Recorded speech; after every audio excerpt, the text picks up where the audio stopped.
All right. Everything seems to be working. So this is The Richest Man in Babylon.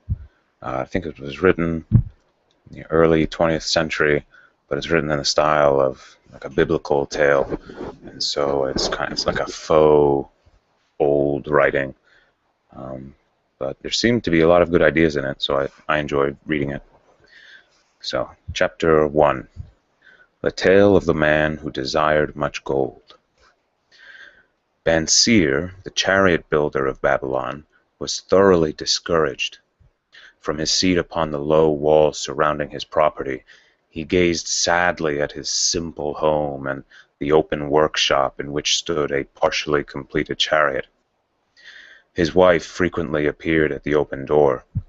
Her furtive glances in his direction reminded him that the meal bag was almost empty, and he should be at work finishing the chariot, hammering and hewing, polishing and painting, stretching taut the leather over the wheel rims, preparing it for delivery so he could collect from his wealthy customer. Nevertheless, his fat, muscular body sat stolidly upon the wall. His slow mind was struggling patiently with a problem for which he could find no answer. The hot, tropical sun, so typical of this valley of the Euphrates, beat down upon him mercilessly. Beads of perspiration formed upon his brow and trickled down unnoticed to lose themselves in the hairy jungle on his chest. Beyond his home towered the high terraced walls surrounding the king's palace. Nearby, cleaving the blue heavens, was the painted tower to the Temple of Bel. In the shadow of such grandeur was his simple home and many others far less neat and well cared for. Babylon was like this, a mixture of grandeur and squalor, of dazzling wealth and direst poverty, crowded together without plan or system within the protecting walls of the city.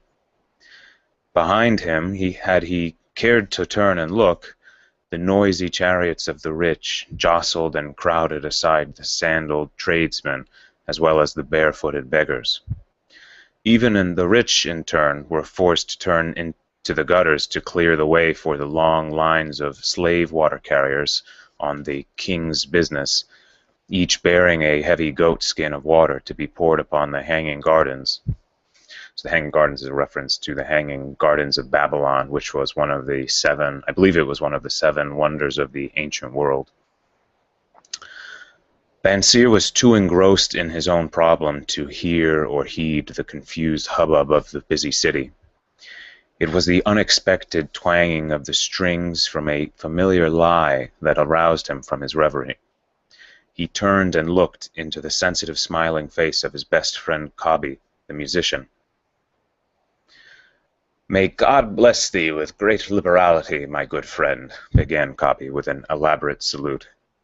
"Yet it does not appear he hath have already been so generous thou needest not to labor. I rejoice thee in thy good fortune. More, I would even share it with thee. Pray, from thy purse, which must be bulging, else thou would be busy in yon shop, extract but 2 humble shekels, and lend them to me until after the nobleman's feast this night. Thou wilt not miss them ere they are returned." "If I did have 2 shekels," Bansir responded gloomily, "to no one could I lend them, not even to you, my best of friends, for they would be my fortune, my entire fortune. No one lends his entire fortune, not even to his best friend."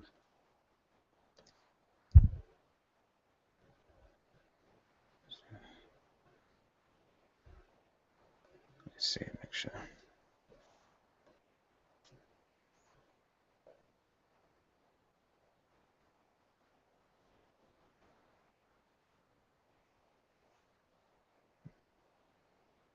Okay, so then it continues, sorry. So Bansir saying it doesn't have any fortune, it doesn't have any money. "What?" exclaimed Kabi with genuine surprise. "Thou hast not 1 shekel in thy purse, yet sit like a statue upon a wall? Why not complete the chariot?" How else canst thou provide for thy noble appetite? 'Tis not like thee, my friend. Where is thy endless energy? Doth something distress thee? Has God brought thee troubles? A torment from God it must be, Bansir agreed. It began with a dream, a senseless dream, in which I thought I was a man of means. From my belt hang a handsome purse, heavy with coins. There were shekels which I cast with careless freedom to the beggars. There were pieces of silver with which I did buy finery for my wife and whatever I did desire for myself. There were pieces of gold which made me feel assured of the future and unafraid to spend the silver. A glorious feeling of contentment was within me. You would not have known me for thy hard-working friend, nor wouldst thou have known my wife, so free from wrinkles was her face and shining with happiness. She was again the smiling maiden of our early married days. A pleasant dream indeed, commented Cobby. But why should such pleasant feelings as it aroused turn thee into a glum statue upon the wall? Why, indeed? Because when I awoke and remembered how empty was my purse, a feeling of rebellion swept over me. Let us talk it over together, for, as the sailors do say, we ride in the same boat, we two. As youngsters, we went together to the priests to learn wisdom.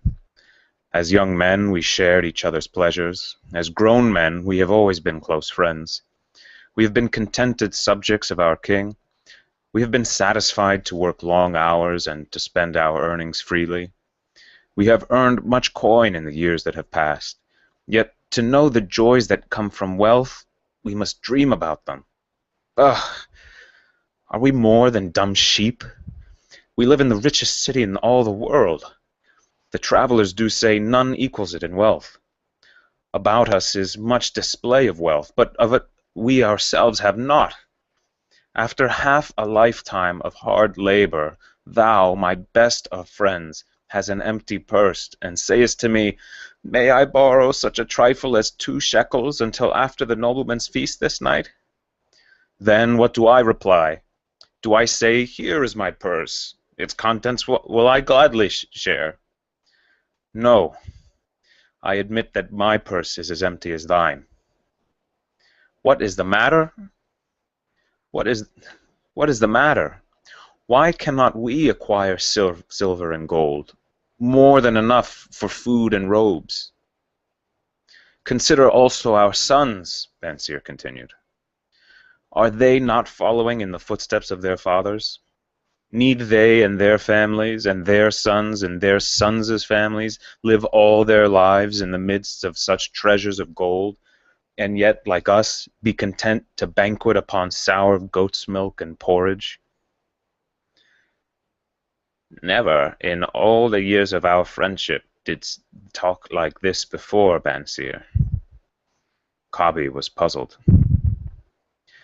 Never in all those years did I think like this before. From early dawn until darkness stopped me, I have labored to build the finest chariots any man could make, soft-heartedly hoping some day God would recognize my worthy deeds and bestow upon me great prosperity. This he has never done. At last I realize this he will never do. Therefore my heart is sad. I wish to be a man of means. I wish to own lands and cattle, to have fine robes and coins in my purse. I am willing to work for these things with all the strength in my back and with all the skill in my hands, with all the cunning in my mind. But I wish my labors to be fairly rewarded. What is the matter with us? Again, I ask you, why cannot we have our just share of the good things so plentiful, or those who have the gold with which to buy them? Would I knew an answer, Cobby replied. No better than thou am I satisfied. My earnings from my lyre are quickly gone. Often must I plan and scheme that my family not be hungry. Also, within my breast is a deep longing for a lyre large enough that it may truly sing the strains of music that do surge through my mind. With such an instrument could I make music finer than even the king has heard before. Such a lyre thou shouldst have. No man in all Babylon could make it sing more sweetly, could make it sing so sweetly, not only the king, but God himself would be delighted. But how mayest thou secure it while we both of us are as poor as the king's slaves? Listen to the bell. Here they come. He pointed to the long column of half-naked, sweating water-bearers plodding laboriously up the narrow street from the river. 5 abreast they marched, each bent under a heavy goatskin of water. A fine figure of a man, he who doth lead them. Kabi indicated, so this was Kabi speaking. A fine figure of a man, he who doth lead them. Kabi indicated the wearer of the bell who marched in front without a load. A prominent man in his own country, 'tis easy to see. There are many good figures in the line, Ben Seer agreed. As good men as we. Tall, blond men from the north, laughing black men from the south, little brown men from the near countries, all marching together from the river to the gardens, back and forth, day after day, year after year, not of happiness to look forward to, beds of straw upon which to sleep, hard grain of porridge to eat. Pity the poor brutes, Kabi. Pity them I do, yet thou dost make me see how little better off are we, free men though we call ourselves. That is truth, Kabi, unpleasant thought though it be. We do not wish to go on year after year living slavish lives, working, getting nowhere. Might we not find out how others acquire gold and do as they do? Oh, this is Kabi. So, might we not find out how others acquire gold and do as they do? Perhaps there is some secret we might learn if we but sought from those who knew, replied Ben Seer thoughtfully. This very day, suggested Kabi, I did pass our old friend Arcad, riding in his golden chariot. This I will say, he did not look over my humble head as many in his station might consider his right. Instead, he did wave his hand that all onlookers might see him pay greetings, and bestow his smile of friendship on his friend Kabi, the musician. He is claimed to be the richest man in all Babylon, Ben Seer mused. So rich, the king is said to seek his golden aid in affairs of the treasury, Kabi replied. So rich, Ben Seer interrupted, I fear if I should meet him in the darkness of the night, I should lay my hands upon his fat wallet. Nonsense, reproved Kabi. A man's wealth is not in the purse he carries. A fat purse quickly empties if there be no golden stream to refill it. Arcad has an income that constantly keeps his purse full, no matter how liberally he spends. Income. That is the thing, ejaculated Ben Seer.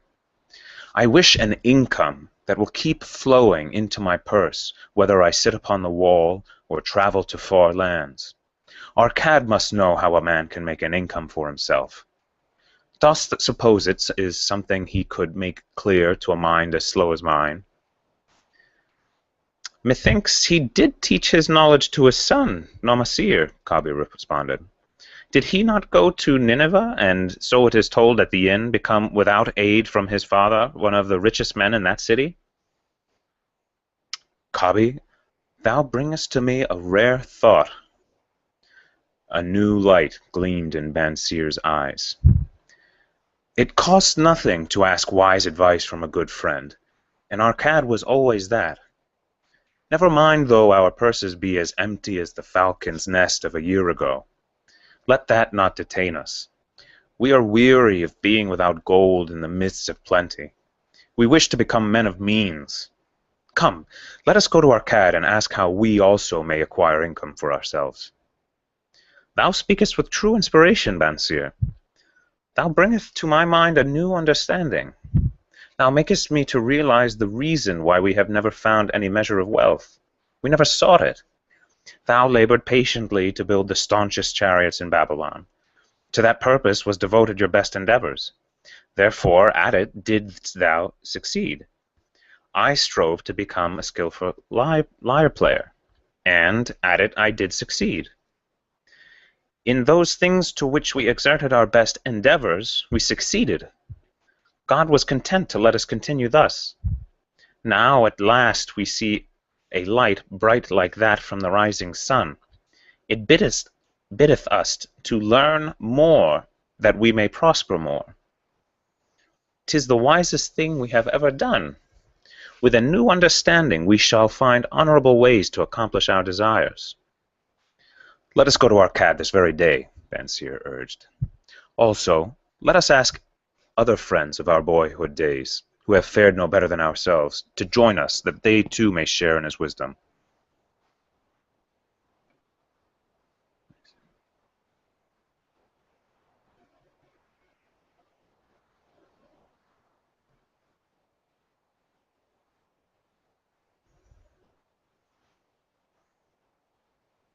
Let me see.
Thou wert ever thus thoughtful of thy friends, Bansir.